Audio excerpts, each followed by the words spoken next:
नमस्ते दोस्तों, स्वागत है आपका खूनी मास्क पर। मैं हूँ मानव। इस चैनल के जरिए मेरी कोशिश है आप तक ऐसी कहानियां पहुंचाने की जो न सिर्फ आपका मनोरंजन करें बल्कि आपको एक अलग ही दुनिया में ले जाएं।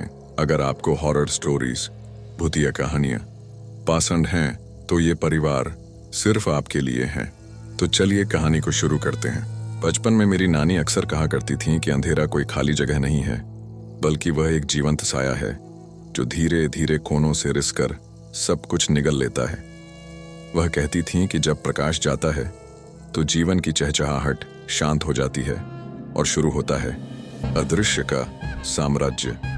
नानी की सुनाई कहानियों में से एक कहानी आज भी मुझे याद है, जो 3 दोस्तों के बारे में थी। आर्यन और कबीर अपने दोस्त वरुण के घर पहुंचे। वरुण का सामान पहले से तैयार था। वे तीनों अपने एक पुराने कॉलेज मित्र नितिन की शादी के समारोह में शामिल होने के लिए सतारा के पास के एक छोटे से गांव की ओर निकल पड़े हैं। नितिन ने आर्थिक तंगी के कारण पढ़ाई छोड़ दी थी और अब अपने पुश्तैनी गांव में खेती करता था। पुणे से निकलते वक्त शाम के 6 बज चुके थे। रास्ते भर हंसी, मजाक और पुरानी यादों का दौर चलता रहा। मंजिल करीब ही थी कि तभी वरुण ने एक ढाबा देखा और गाड़ी रुकवा दी। हालांकि आर्यन और कबीर जानते थे कि नितिन का परिवार बहुत धार्मिक है और वे शराब को हाथ तक नहीं लगाते, लेकिन वरुण की जिद के आगे उन्हें झुकना पड़ा।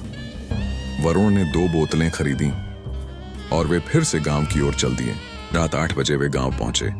हर तरफ हल्दी की रस्म की खुशियां थीं, गाने बज रहे थे। तीनों दोस्तों ने भी खूब डांस किया, लेकिन इस बीच किसी की नजर बचाकर वे गाड़ी के पास गए और वरुण ने जमकर शराब पी ली। रात 11 बजे तक वरुण होश खो चुका था। नितिन ने जब वरुण की हालत देखी तो वह डर गया। उसने दबे स्वर में आर्यन से कहा, भाई, हमारे गांव में ये सब सख्त मना है। अगर किसी बद्दे बुजुर्ग ने देख लिया तो हंगामा हो जाएगा। तुम इसे लेकर अभी पास के तालुका में बने एक रेस्ट हाउस चले जाओ। सुबह जब इसका नशा उतरे तब आना। आर्यन और कबीर ने नितिन की बात मानी और उसकी पुरानी बुलेट लेकर वरुण को बीच में बिठाया और निकल पड़े। उस रात अमावस्या के करीब होने के कारण आसमान बिल्कुल स्याह था। गांव की कच्ची सड़कों पर कोई स्ट्रीट लाइट नहीं थी। अचानक आर्यन का मोबाइल स्विच ऑफ हो गया और मैप गायब। कबीर का फोन भी कहीं गिर गया था। वे रास्ता भटक चुके थे। तभी उन्हें SIDDDHK किनारे एक पत्थर पर बैठा एक अजीब बूढ़ा दिखा। उसने सफेद धोती और मैला कुर्ता पहना था। आर्यन ने बाइक रोकी और पूछा, बाबा, मुख्य मार्ग, हाईवे किधर है? बूढ़े ने सिर उठाया। उसकी आंखें किसी हिंसक पशु की तरह चमक रही थीं। उसने एक दिशा की ओर इशारा करते हुए अजीब आवाज में कहा, जो रास्ता दिख रहा है उसी पर चलते जाओ, तुम्हारी मंजिल वहीं है। वे आगे चले गए, लेकिन वे नहीं जानते थे कि उस बूढ़े के चेहरे पर एक डरावनी मुस्कान थी। करीब 1 घंटे तक गाड़ी चलाने के बाद भी रास्ता खत्म नहीं हुआ। अचानक उन्हें झाड़ियों के पीछे एक टिमटिमाती रोशनी दिखी। वहां एक पुरानी झोपड़ी थी जिसके बाहर एक कुबड़ी बुढ़िया चूल्हा फूंक रही थी। झोपड़ी के अंदर से अजीब सी नीली रोशनी निकल रही थी। प्यास के मारे कबीर उस बुढ़िया के पास गया और पानी मांगा। बुढ़िया ने पास रखे मटके की ओर इशारा किया।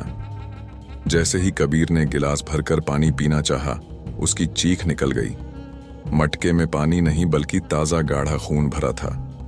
उसी पल चूल्हे की आग भड़की और उन्होंने देखा कि उस बुढ़िया के सिर पर बाल नहीं थे। चेहरा सफेद पड़ा था और आंखों की जगह सिर्फ काले गड्ढे थे। वह बुढ़िया रेंगते हुए उनकी ओर लपकी। आर्यन ने तुरंत बाइक स्टार्ट की और वे वहां से पागलों की तरह भागे। कुछ मील दूर जाकर उन्होंने राहत की सांस ली, लेकिन तभी उनकी रूह कांप गई। वे ठीक उसी जगह वापस खड़े थे जहां से उन्होंने पगडंडी पकड़ी थी। वही मोड़, वही पेड़ और दूर दिखती वही झोपड़ी। वरुण का नशा अब पूरी तरह उतर चुका था। वह थर थर कांपते हुए बोला, ये छलावा है, हम फंस चुके हैं। तभी अंधेरे से वही भयानक हंसी गूंजी जो उन्होंने उस बूढ़े के पास सुनी थी। नानी ने जब कहानी खत्म की तो मैंने पूछा, फिर क्या हुआ? नानी ने ठंडी आह भरी और कहा, कहते हैं वे तीनों उस रात के बाद फिर कभी किसी को नहीं मिले। आज भी अगर कोई अमावस्या की रात उस सुनसान रास्ते से गुजरता है तो उसे एक पुरानी बुलेट की आवाज और 3 लड़कों के रोने की आवाजें सुनाई देती हैं। वे आज भी रास्ता खोज रहे हैं, लेकिन छलावे की दुनिया से बाहर का रास्ता अब उनके लिए हमेशा के लिए बंद हो चुका है। अगर आपको ऐसी हॉरर कहानियां पसंद हैं तो चैनल को सब्सक्राइब करें, वीडियो को लाइक करें और मेरे इंस्टाग्राम पेज को भी फॉलो करें जिसकी लिंक मेरे डिस्क्रिप्शन में है। और कमेंट में बताएं, क्या आप कभी ऐसी जगह गए हैं